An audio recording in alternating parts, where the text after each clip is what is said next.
Selamat pagi, perkenalkan nama saya Yogi Udika Sirait dari jurusan Teknik Elektro Prodi Teknologi Rekayasa Elektronika dengan NIM 4242201062 TRE 3C Pagi Politeknik Negeri Batam.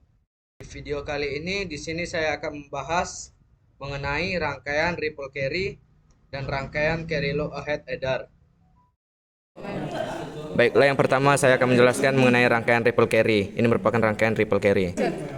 Nah, dari rangkaian ripple carry ini bisa kita lihat apakah rangkaian ini berfungsi apa enggak melalui FPGA yang dikeluarkan dari quartus tersebut. Nah, ini merupakan FPGA yang digunakan untuk melihat apakah rangkaian ini benar atau salah.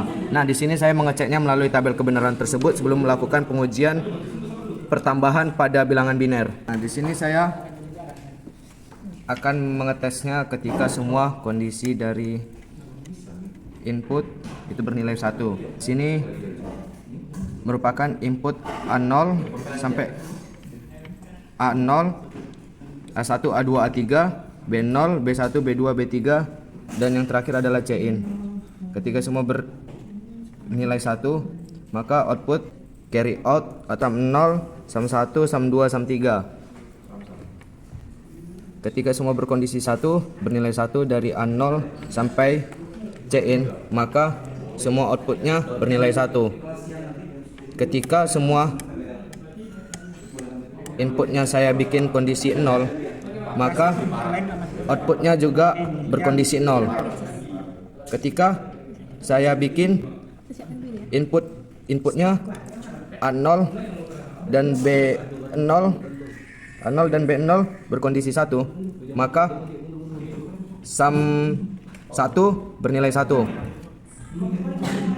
Ketika inputnya saya ganti menjadi A1 dan B1, maka output yang hidup ada pada SAM 2. Ini kita bisa lihat.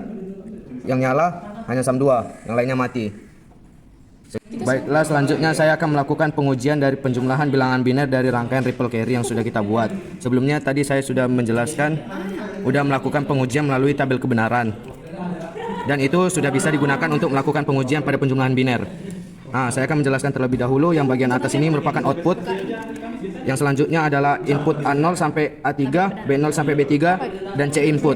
Yang atas outputnya, yang pertama bernilai Cout bernilai 2 pangkat 4 atau 16. Yang selanjutnya ada S0 bernilai 2 pangkat 0 atau bernilai 1. Selanjutnya S1 bernilai 2 pangkat 1 atau bernilai 2. Yang selanjutnya adalah S2 bernilai 2 pangkat 2 atau sama dengan 4. Yang selanjutnya adalah S3 bernilai 2 pangkat 3 atau bernilai 8. Baiklah, di sini saya akan melakukan pengujian dengan menjumlahkan bilangan biner dari angka desimal 1 0001 ditambah 0001 ditambah 0001. Ini merupakan bilangan biner dari 1 ditambah bilangan biner 1. Input A-nya bernilai 0001, input B-nya bernilai 0001. Nah, di sini hasilnya itu ada pada S1 sehingga dia bernilai 2. Ini menunjukkan bahwa hasil dari penjumlahan input A dan input B adalah 2.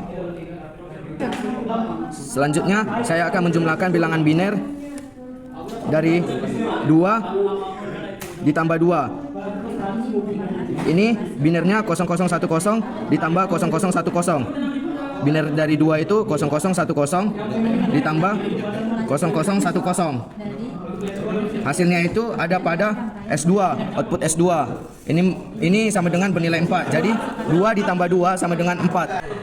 Selanjutnya di sini saya akan melakukan pengujian penjumlahan dari angka desimal 4 ditambah 4. Binernya 0100 ditambah 0100. Nah, ini binernya. Input A-nya 0100, input B-nya 0100. Jadi 4 ditambah 4 sama dengan 8. SAM 3-nya yang bernilai 2 pangkat 3. Selanjutnya di sini saya akan mencoba menjumlahkan bilangan dari 8 ditambah 8. Itu binernya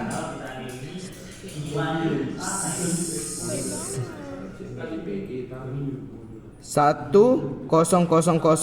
dijumlahkan 1000. Input A-nya 100 dan input B-nya 100. Jadi 8 ditambah 8 itu sama dengan 16. Nah, di sini kita bisa lihat sesuai dengan penjelasan saya di awal bahwa output yang menyala adalah COT-nya atau bernilai 2/4 sama dengan 16. Nah, itu merupakan sedikit hasil dari percobaan penjumlahan dari rangkaian ripple carry yang sudah saya buat. Saya mengucapkan terima kasih. Nah, selanjutnya di sini saya akan membahas mengenai rangkaian carry loop ahead header.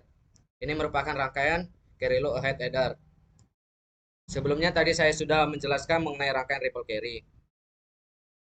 Nah, di rangkaian ripple carry dan carry loop ahead header ini sebenarnya tidak ada perbedaan dari fungsinya. Tetapi kalau dari rangkaiannya terlihat tadi di sini beberapa ada rangkaian gerbang dasar tambahan, sedangkan di ripple carry tidak ada.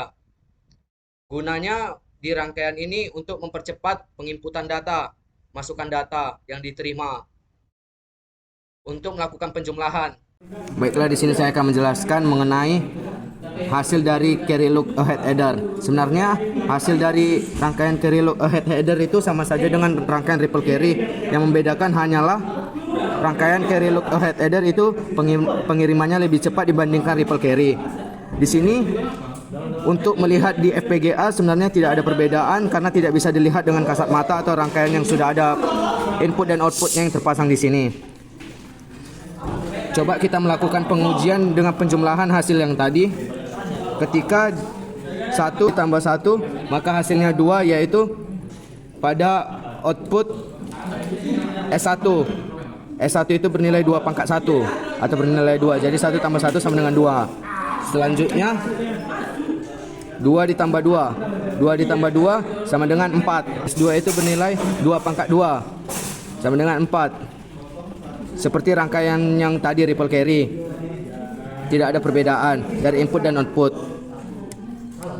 Selanjutnya bilangan biner dari 4 tambah 4. 4 ditambah 4. Nah, ini bilangan binernya 01 00 01 00. Nah, 4 ditambah 4 itu sama dengan 8. Di S3-nya 2/3 sama dengan 8. Selanjutnya yang terakhir ada penjumlahan dari 8 ditambah 8 sama dengan 16. Nah, ini hasilnya. Jadi 8 tambah 8 sama dengan 16. Berikut adalah penjumlahan antara rangkaian ripple carry dan carry loop ahead header. Sebenarnya tidak ada perbedaan, yang membedakan hanyalah data pengiriman carry loop lebih cepat. Sekian, terima kasih. Mungkin di video kali ini segitu saja dari pembahasan saya mengenai rangkaian dari ripple carry dan carry loop ahead header. Semoga bermanfaat untuk kita semua mengenai penjelasan singkat saya. Saya pamit undur diri. Saya Yogi Udika Sirait. Saya berterima kasih. Sampai jumpa kembali.